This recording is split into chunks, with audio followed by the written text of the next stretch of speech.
Welcome back, and thanks for tuning in to NK Cheating Story. We truly appreciate every single one of you. Where are you watching from? Drop a comment and let us know. Now, let's dive into today's story. My name is David, and for 10 years, I believed I had a stable, if imperfect, marriage. I worked hard, provided for my wife, and did everything I could to keep the peace, even when she treated me like a burden. But one quiet afternoon, a simple phone call I wasn't supposed to hear shattered everything I thought I knew. What followed wasn't just betrayal, it was a carefully orchestrated humiliation I never saw coming. But I didn't break. I planned. And when the moment was right, I exposed it all. This isn't just a story about infidelity. It's about revenge, truth, and reclaiming yourself. We stopped using the front door years ago. Our daily lives circled around the side entrance near the garage or the sliding glass doors at the back. That's why, when I heard the front door creak open that morning, something inside me froze.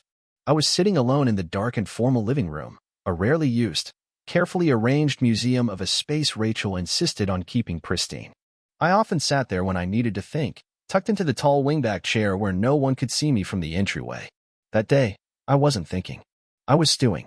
The arguments had been constant lately. Rachel nitpicked everything I did, from the way I folded towels to the kind of bread I bought. Sometimes she'd fight over nothing, inventing reasons to accuse me of not caring or being distant. I used to fight back. Now I just let her win, hoping it would end quicker that way. But lately, something had changed. She'd become colder. Her eyes were elsewhere. Her late-night errands, her sudden obsession with her phone, the way she smiled at texts and quickly turned the screen away, it all added up. I hadn't voiced my suspicions yet, but my gut was screaming. So, there I was, frozen in that chair, listening. The door closed gently. I heard her set down her purse and the rustle of plastic bags. Groceries. I should have called out, pretended I was in the bedroom, but something told me to stay still. Light footsteps padded across the entry. Then they stopped. She didn't call for me. No passive-aggressive whistle. No, David, get these groceries. Instead, silence. Then I heard the soft chirp of her phone, followed by her voice, calm, almost girlish. It was a tone I hadn't heard in years. A tone she used to reserve for me. Hi, it's me. Thursday works. I'll call you after one. Just meet me behind the gate, same as last time. Love you. Love you. My stomach turned. My heart pounded so hard I was sure she could hear it. I didn't move. Didn't breathe. I didn't need to see her face. I knew exactly what she was doing. She thought I was in the backyard, working on the gazebo I'd been building for weeks, her latest pet project. After the call, she whistled and called out, David? You still alive out there? I didn't respond. I waited. She walked past the entry and out to the yard. When the sliding glass doors shut, I moved. I went straight to her purse, pulled out her phone, and checked the recent calls. I memorized the last number. The name was saved as D. My blood ran cold. It wasn't her father. He lived across the country, and this was a local number. Besides, she hadn't called him Daddy since we were dating and only in bed. That stopped years ago. I used to think it meant she wanted kids. Now I knew it meant something else entirely. Standing in our kitchen, holding her phone like a live grenade, I realized the truth I'd been avoiding for months. My wife was cheating on me. In our home. Maybe even in our bed. I put the phone back exactly where I found it. I brought in the groceries like nothing was wrong. She criticized me for bruising the bananas. I apologized like I always did. But inside, something snapped. This wasn't going to be another argument I let go. This wasn't going to be one of those fights where she yelled, I caved, and we pretended things were normal. No, this was different. I wasn't sure what I was going to do yet. But I knew one thing. I was done playing the fool. And come Thursday, I'd be ready. I didn't sleep that night. I stared at the ceiling, heart hammering in my chest, eyes fixed on the cracks above me like they were maps leading to the truth. Rachel lay beside me, breathing slow and steady, her body curled away from mine like I was contagious. She had no idea I knew. Not yet. But I wasn't going to confront her without proof. When the sun finally broke through the blinds, I got out of bed before she stirred. I showered, dressed, made coffee like I always did. Routine was everything. If she even suspected that I was onto her, she'd change the plan. Thursday wouldn't happen. I needed it to happen. I still had the number from her phone memorized. I wrote it down in my notebook under a grocery list, circled it 3 times. I didn't want to call it directly. That would be reckless. Instead, I started thinking about who could help me. Someone who could dial the number, pretend it was a mistake, maybe get a name or a voice I could identify. Rachel's best friend Sophia came to mind. They'd known each other since college. Sophia was married to Nick, a quiet, decent guy I'd always liked, though we weren't close. Sophia and Rachel shared everything. If anyone knew about this affair, it'd be her. But I couldn't go to Sophia. Not yet. If she was involved, or even just complicit, she'd warn Rachel. That would ruin everything. No, Nick was the safer option. Nick volunteered at the local golf course a couple of days a week, semi-retired from his marketing job. I knew he worked Saturdays as a Goodwill ambassador for free rounds. It wasn't hard to find him. I waited near the 7th hole until I saw his golf cart roll up. I waved him down, and we took a slow ride toward the maintenance shed. We made small talk until I brought up something theoretical. If someone told you something in confidence, Nick, would you feel obligated to tell your wife? I asked. He raised an eyebrow, then gave a small chuckle. That depends on what the something is. I looked him dead in the eye. If I told you I think Rachel's cheating on me, would you keep that to yourself? He went quiet. Dead quiet. The cart rolled another few yards before he pulled over onto the grass. He didn't look at me, just stared at the course. Are you asking, he said slowly, because you want to know something, or because you already do? I told him I overheard a call. I had the number. I had the suspicion. I just needed confirmation. His shoulders slumped. He rubbed the back of his neck like the weight had been building for months. You're not crazy, he finally said. Sophia didn't want to tell you because she believed Rachel when she said it was a one-time mistake. I clenched the side of the cart. Tell me. New Year's Eve party at the Holdens, he said. Everyone was outside getting ready for the fireworks. Sophia wasn't feeling well from the champagne and went inside. On her way to the bathroom, she heard something down the hallway. She thought someone else might be sick, but when she checked, his words slowed. His face went pale. She saw Rachel against the wall, her legs around some guy's waist. She saw Sophia and smiled, actually smiled, and waved her off. I stared at him, breath shallow. She told Sophia it was a mistake. A fight with you. Too much alcohol. Said the guy was Greg Whitman. Greg, the smug, arrogant jerk married to Emily. Of course it was him. Nick continued. Sophia didn't want to blow up your marriage. She made me promise to stay quiet. Unless you ever asked me directly. I nodded slowly. The dots were connecting, but the picture was uglier than I ever imagined. I left the course and parked my truck at the local park, the same one I suspected Greg would use Thursday.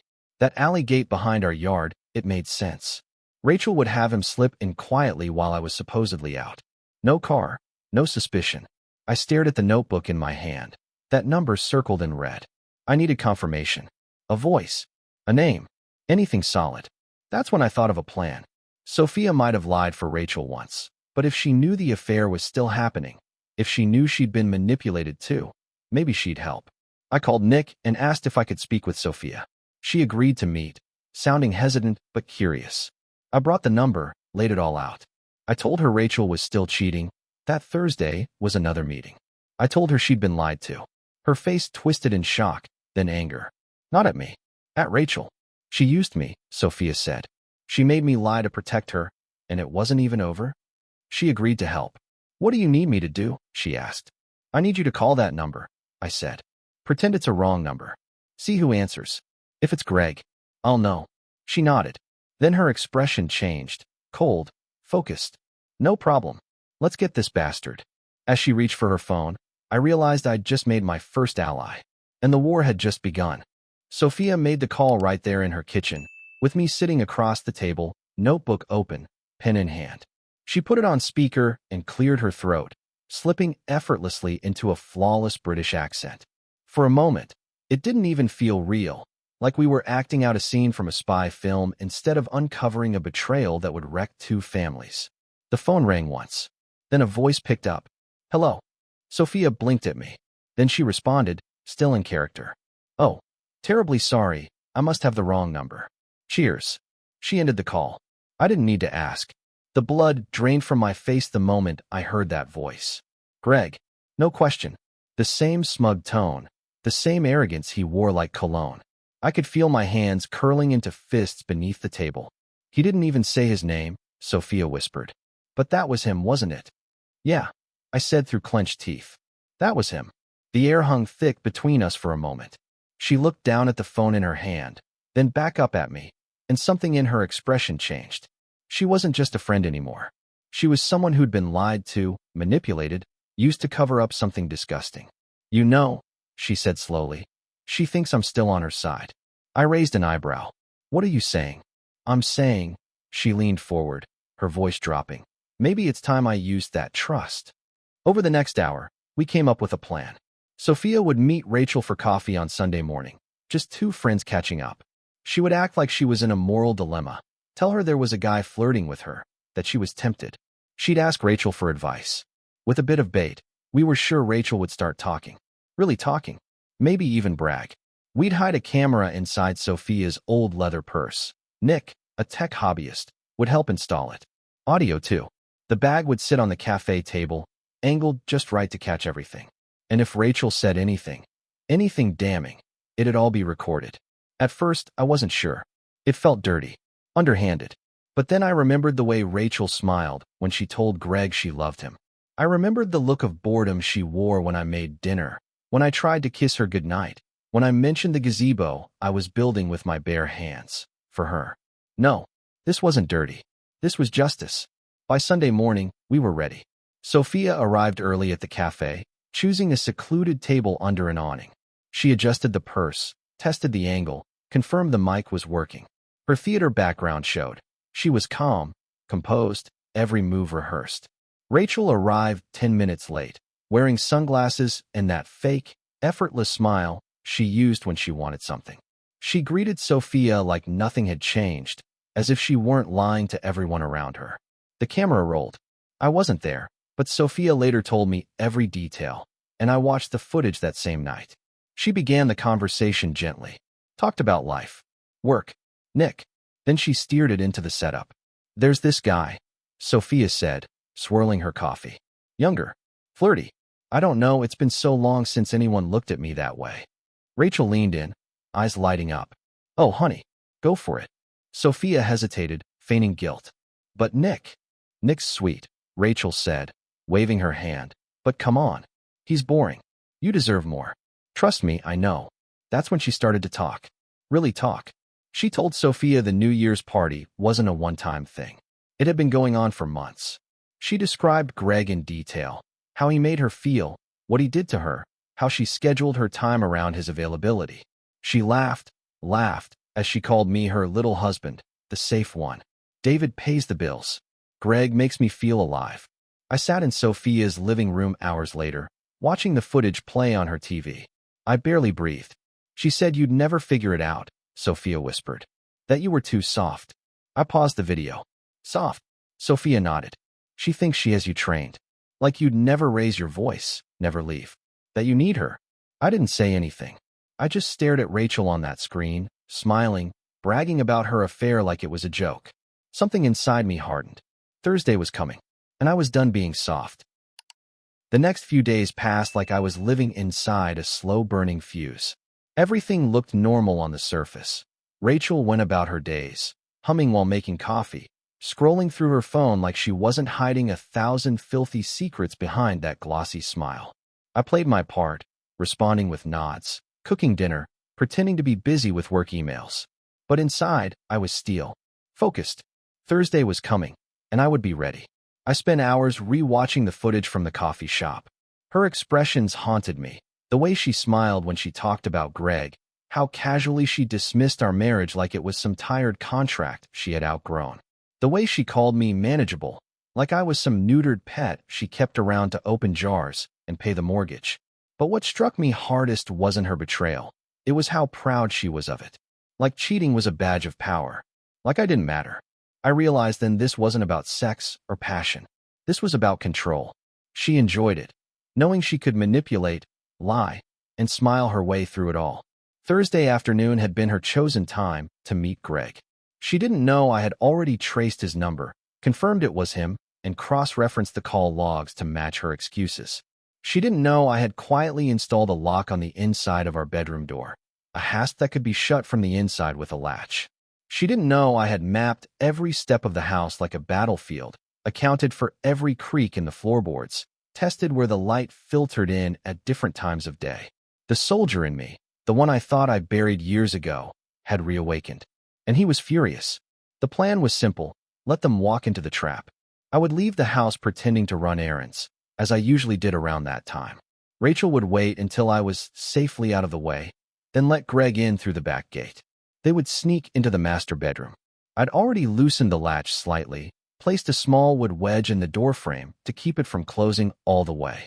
That would be my window, the moment to slip in, catch them in the act, record everything, and confront them both.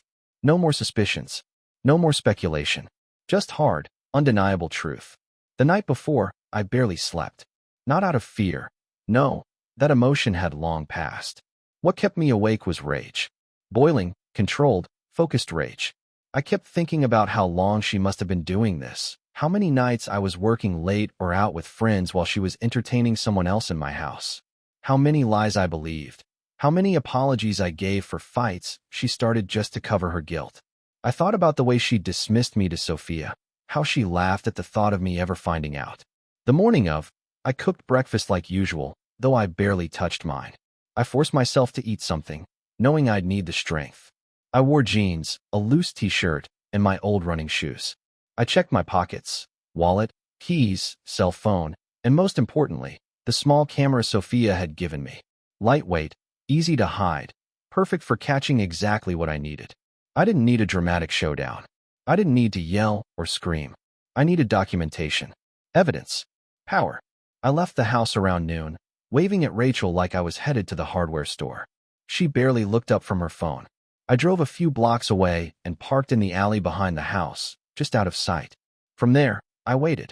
At 1:43, the back gate creaked open. I peeked through the shrub line and saw him, Greg, shirt tied across his chest, acting like he owned the place. Rachel was already in her bikini, lounging under the pecan tree like a goddess waiting to be worshipped. I watched her stand, stretch, and kiss him like I was already dead.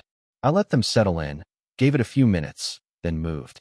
I circled around to the front, used my key to enter the house silently. My steps were precise, measured. Every inch of the floor planned out in advance. I grabbed the camera from the guest room dresser, secured it to my chest pocket, and made my way down the hall. The bedroom door was ajar, just as I had prepared. Voices filtered out. Laughter. Groans. Skin on skin. I paused just outside, breathing slow and deep, heart steady. No panic. No hesitation. I was past that now. Then I pushed the door open, and the truth hit me like a tidal wave. The scene burned into my eyes the moment I stepped through the doorway. Rachel, sprawled across our bed, half naked, her skin flushed, her eyes locked on Greg's face as if I had never existed. His shirt was already off, belt half undone, and both of them were too wrapped up in their depravity to notice me at first. I didn't say a word.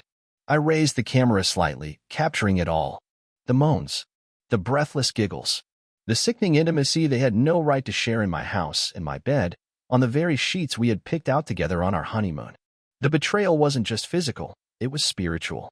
A defilement of everything I thought we'd built over the past decade. Rachel was the first to see me. Her eyes widened. She froze mid-motion, her mouth parted like she was about to say my name. But nothing came out, only a pathetic gasp, like the oxygen had been sucked from her lungs. Greg noticed next. He scrambled off the bed, stumbling like a fool, yanking at his pants.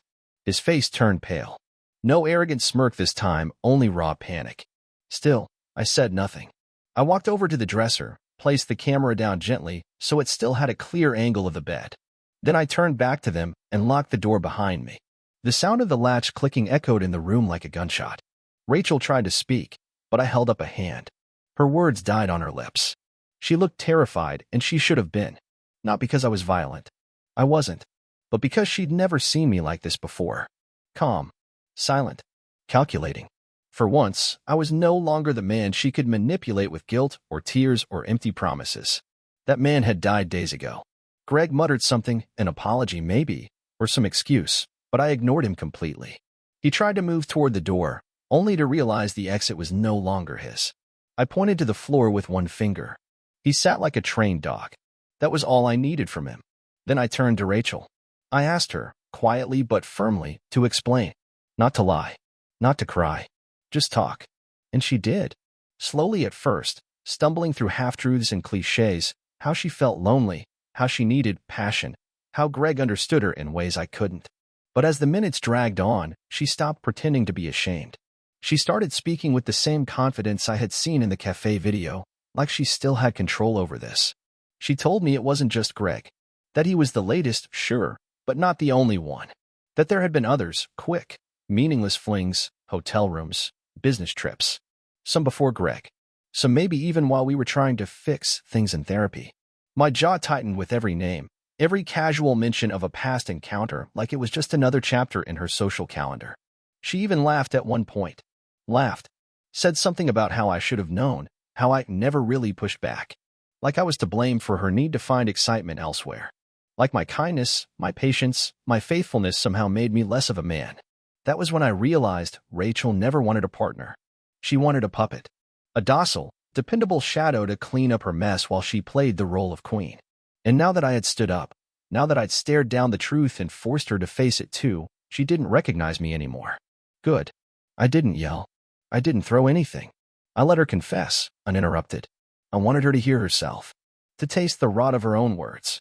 And when she finally fell silent, when she realized I wasn't going to fight for her, or cry, or plead, I stood up, picked up the camera, and told her what came next.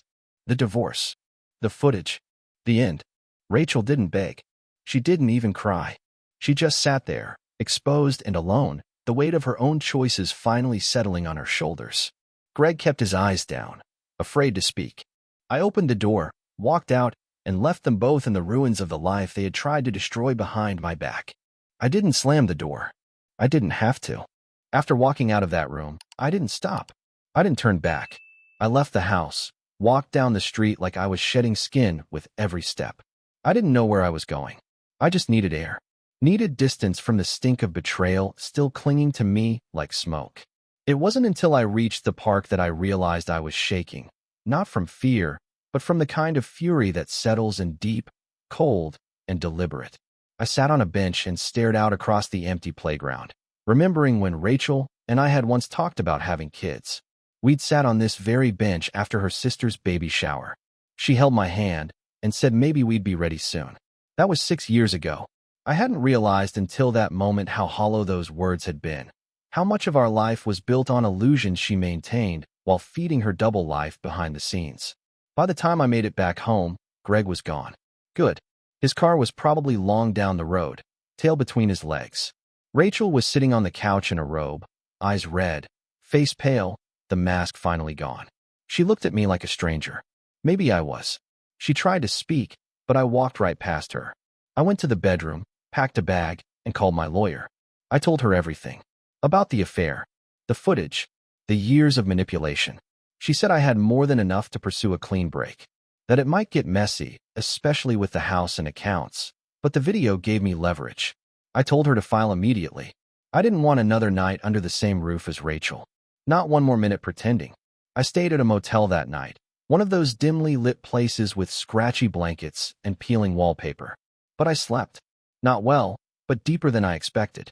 When I woke, there were messages from Rachel, dozens of them. Some angry, some pitiful. All of them full of deflection. You pushed me away. We were broken long before Greg. Please just talk to me. The kind of messages meant to pull on threads of guilt. Threads she used to keep me tied up for years. I didn't respond. Instead, I forwarded the footage to my lawyer and deleted the messages. I knew what they were. Hooks. And I was done getting reeled back in. Over the next few days, things moved fast. Rachel must have realized how serious I was when she got the official divorce notice. She didn't try to stop it. Maybe she knew there was no salvaging anything. Maybe she didn't care anymore. But what she did do, what really drove the knife in deeper, was play the victim. Word spread among our mutual friends, and suddenly I was fielding confused phone calls. Rachel said you just left? She said she made a mistake but didn't deserve this?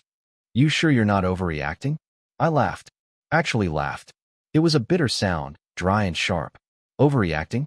I'd caught her in our bed with another man. Had proof. But still, she spun the narrative, painted herself as the wounded one. And some of them bought it. But not all. Sophia and Nick stood by me. So did a few others who knew the truth or suspected Rachel wasn't as innocent as she liked to appear. They didn't just offer sympathy. They offered support, help, presence. It was something I hadn't expected but desperately needed. In the background, Rachel's life began to unravel. Greg's wife, Emily, found out. Turns out, she'd suspected for a while. When she saw the footage, it was over. Greg lost his job, too. Apparently, sleeping with a client's wife doesn't look good on a performance review. Rachel kept the house for now, but I made sure she paid for it, both emotionally and financially. I got the camera back from Sophia. She asked if I was okay, and for the first time, I didn't lie. I told her no, I wasn't okay, but I would be. One day, later that week, I returned to the house for the last time, just to grab the last of my things. Rachel stood in the doorway, watching me like I was a ghost. "I loved you once," she said quietly. I didn't respond. I walked past her, down the steps, and into my car. That chapter was over. Burned. Buried. Gone. After leaving that house for the final time, I expected relief, freedom, maybe even peace. But what I got instead was something colder, emptiness, like standing in the ruins of a battlefield where every sound is gone and all that remains is the wreckage. I'd won, if you could call it that. I had proof, leverage, and a clean legal path ahead. But there was no celebration, just silence. For weeks, I lived in a furnished rental across town. It had no memories, no framed photos, no scent of her perfume in the carpet, no ghost in the closet. That's what I needed. A blank slate. I worked during the day, kept my head down, avoided conversations about how I was doing. Everyone meant well, but they didn't understand. You can't explain what it's like to hear the woman you loved mock your trust, your worth, like it was a joke. It gets inside you, that kind of betrayal. It rots something. Sophia checked in every few days. She and Nick were rocks through it all. At one point, she invited me over for dinner, just to break the monotony. I went, though I wasn't much company.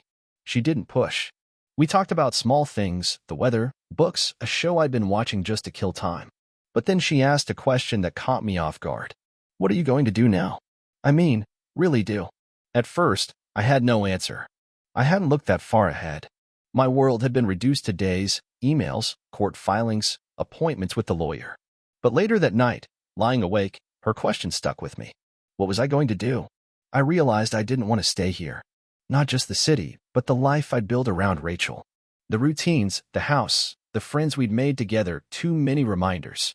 Too many shadows. I wanted distance, real distance. I'd been saving up for years, hoping to renovate the kitchen, maybe plan a vacation that never happened. Now I had a better idea. I called an old friend from college, a guy named Curtis who ran a fishing charter business out in coastal Oregon. Years ago, we used to talk about building a retreat together, off-grid, simple, sustainable. Just talk at the time. But now it felt like salvation. I told him I was thinking of leaving everything behind. He didn't hesitate.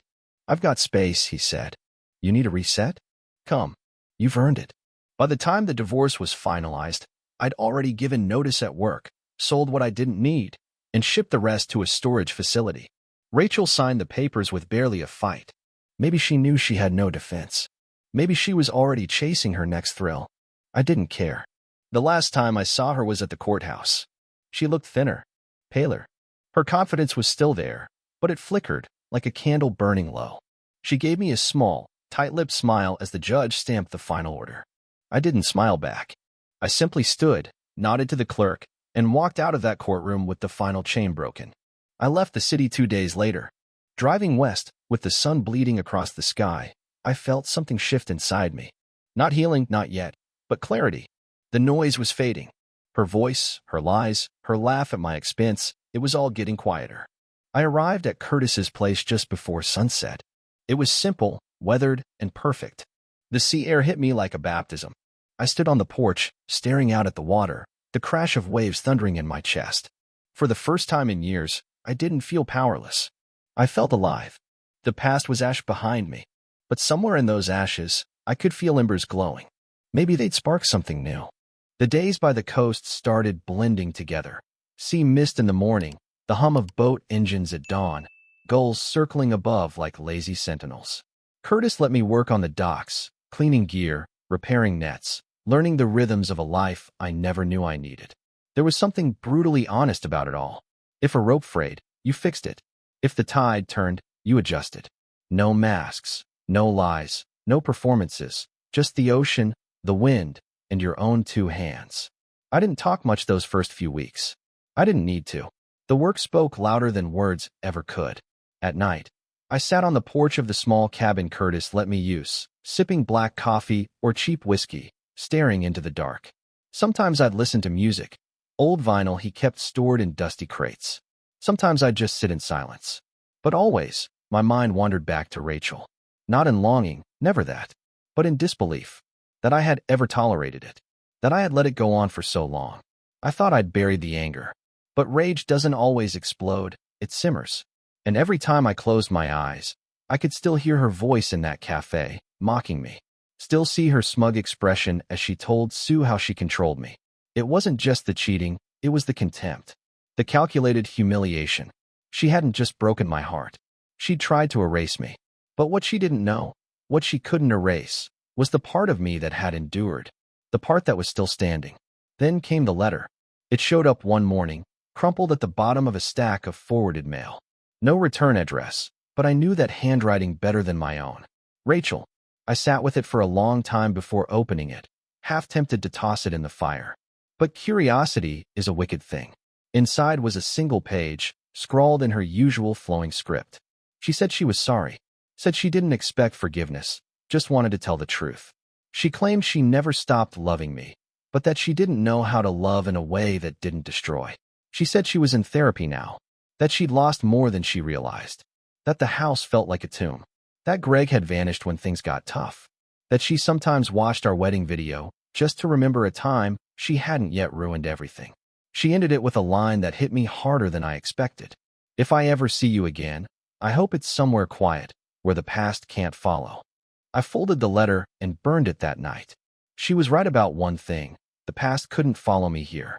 Not unless I let it. A few days later, Curtis introduced me to Elise. She was a marine biologist working with the local research center, helping track whale migrations along the coast. She had dark, wind-tangled hair, a laugh like gravel and honey, and eyes that didn't flinch when they met mine. She didn't ask questions I wasn't ready to answer. She just talked about ocean currents, lost shipwrecks, things that mattered more than broken marriages and bruised egos. We met again the next week. Then again, and again, always by chance, or so it seemed. But I stopped believing in coincidence the third time we watched the sun slip below the horizon together, her hand brushing against mine, neither of us pulling away. It was too soon. I knew that. But maybe too soon was just another way of saying, not dead yet. I didn't tell her everything. Not yet. But I told her enough. And when I finally did talk, really talk, she listened. No judgment. No pity. Just presence. One evening, as we sat by the fire pit behind Curtis's cabin, Elise asked me if I ever missed the man I used to be. I thought about it. And then I said, no, I think I finally burned him down. Now I get to build someone better. She nodded, eyes reflecting the flames, and smiled. Maybe that's what healing really is. Not forgetting, not forgiving, but reclaiming. Taking back your life inch by inch. Not for revenge, not for pride, but for peace. The fire crackled beside us. For the first time in a long time, I didn't feel like a victim. I felt like a man again. Looking back on everything, I realized life doesn't always fall apart in a single moment. It unravels thread by thread, often in silence. The betrayal, the lies, the humiliation, they weren't just about love lost. They were about identity, self-worth, and rediscovering who I really was when everything else was stripped away. And maybe that's the real lesson. Pain carves space for growth.